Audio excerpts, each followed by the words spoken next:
as a scientist, I feel that the field is under attack. In 2019, researcher Dr. Amy Nunn was watching the State of the Union address and heard President Trump say this. My budget will ask Democrats and Republicans to make the needed commitment to eliminate the HIV epidemic in the United States within 10 years. We have made incredible strides, incredible. I was lying in bed and I heard him say that, and I almost fell out of the bed because I had never expected that President Trump would announce the first plan to end the epidemic. 6 years later, just months into Trump's second term, the Trump administration canceled Nunn's research aimed at reducing the spread of HIV. Well, I was alarmed, and I was really surprised. He's basically undoing a lot of the progress that from his first administration. Our trial responded to all of the priorities that he had laid out previously. Nunn's research for the Rhode Island Public Health Institute, which runs a Providence clinic for LGBTQ patients called Open Door Health, was testing a new protocol to encourage the use of PrEP, a medication that prevents someone from contracting HIV, focusing on Black and Latino men. Black gay men have about a 1 in 2 lifetime chance of contracting HIV. That's higher than some HIV prevalence rates in sub-Saharan Africa, just to put it in context. For a white man, it's 1 in 140. So people of color have much higher chances of contracting HIV. And so this trial is really designed to reduce transmission among those populations. Nunn's team received the $3.7 million grant through Brown University from the National Institutes of Health, NIH, and was in the middle of enrolling 300 patients in Rhode Island, Mississippi, and Washington, D.C. The termination letter said the award no longer effectuates agency priorities, and so-called diversity, equity, and inclusion DEI studies are often used to support unlawful discrimination on the basis of race and other protected characteristics which harms the health of Americans. This isn't just DEI. This is about saving the lives of people who are the sickest or who are the most likely to get sick. And now we're eradicating our commitments to those vulnerable people. And we have a moral issue with that.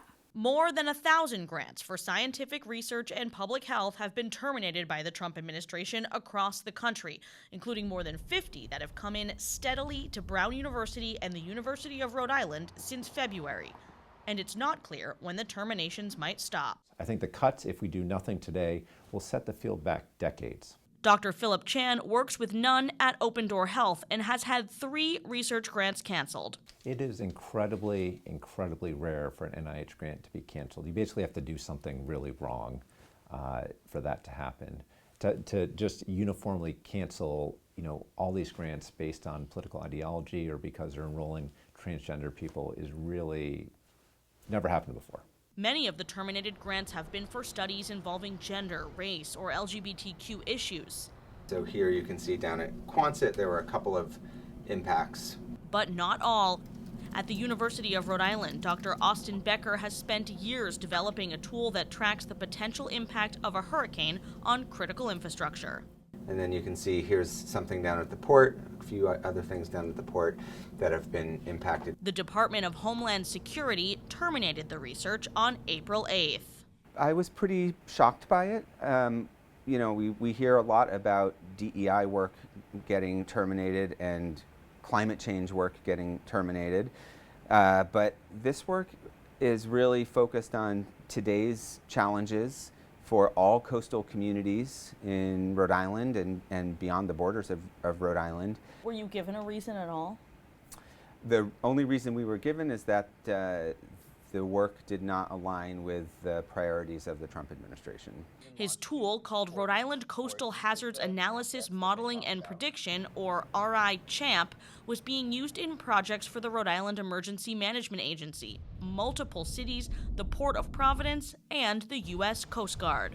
I'm struck by the fact that some of your work was meant to benefit the Coast Guard, because that means it was for the federal government, and yet the federal government cut your funding. What do you make of that?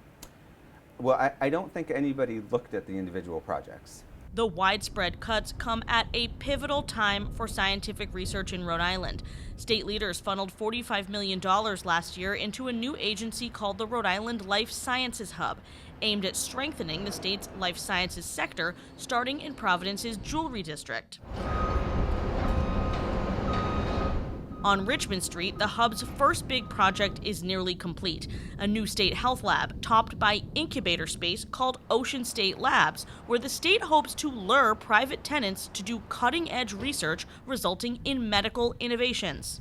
It's a whole floor above that. And then Dr. Mark Turco is the Life Science Hub's first CEO. He was confirmed to the job by the state Senate one day after President Trump's inauguration. And clearly what's going on at the federal level right now is a headwind for the science, field. That said, we have made incredible progress and strides, in the life science sector here in Rhode Island. And, our thought and my thought is that we can continue to continue with the momentum moving forward. Despite the upheaval in the research community, Turco is optimistic the labs will be filled, and that philanthropic and private sector money could fill in the gaps where federal funding is cut. I think this is a time where we need to think out of the box a little bit. We can't control what is going on at the federal level. So how can we basically look at our opportunities where we can differentiate ourselves and think of things a little bit differently? Do you think it has been a mistake that in general scientific research has relied on the federal government to come to fruition? I do think that there has been a reliance that is probably beyond what we should have had a reliance on. And some of these cuts actually, in my opinion, need to occur. We have spent a lot of money, and we need to show a lot of return for investment on some of these dollars. And I don't think that that's bad to be sure that we're positioned ourselves to show a return on investment coming out of our academic institutions. Brown University is building its own massive 300,000 square foot lab space in the Jewelry District, which will be the largest academic laboratory in the state when completed, aimed at housing 700 researchers.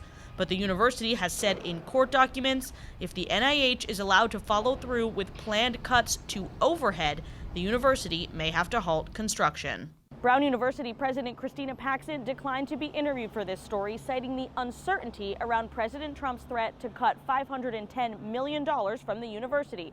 A spokesperson says Brown has not been formally notified of this cut, but they're planning for every possible scenario. The worst case could mean widespread cuts to research, significant layoffs, and a ripple effect on the local economy. I think this is an attack on science and truth, and it's ultimately a way to control messaging.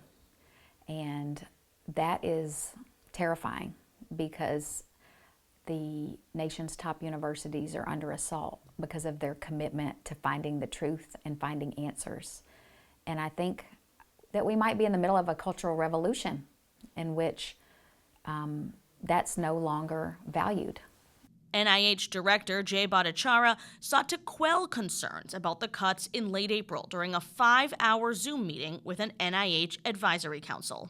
I don't think that they're aimed at stopping fundamental research that advances the health and well-being of minority populations. I wouldn't have accepted this job if that was the case. But scientists say restarting research isn't easy. It can take years to apply for grants, secure funding, hire staff, enroll patients, and conduct the studies. I think it might take a generation to bounce back from this, even if we see a renewed commitment later on. Losing funding for projects like this, right in the middle of them, it's several steps backwards. I hope we can find some other funding to continue the work in the future. When we do, we will have a lot of lost ground to get back to where we were 3 weeks ago.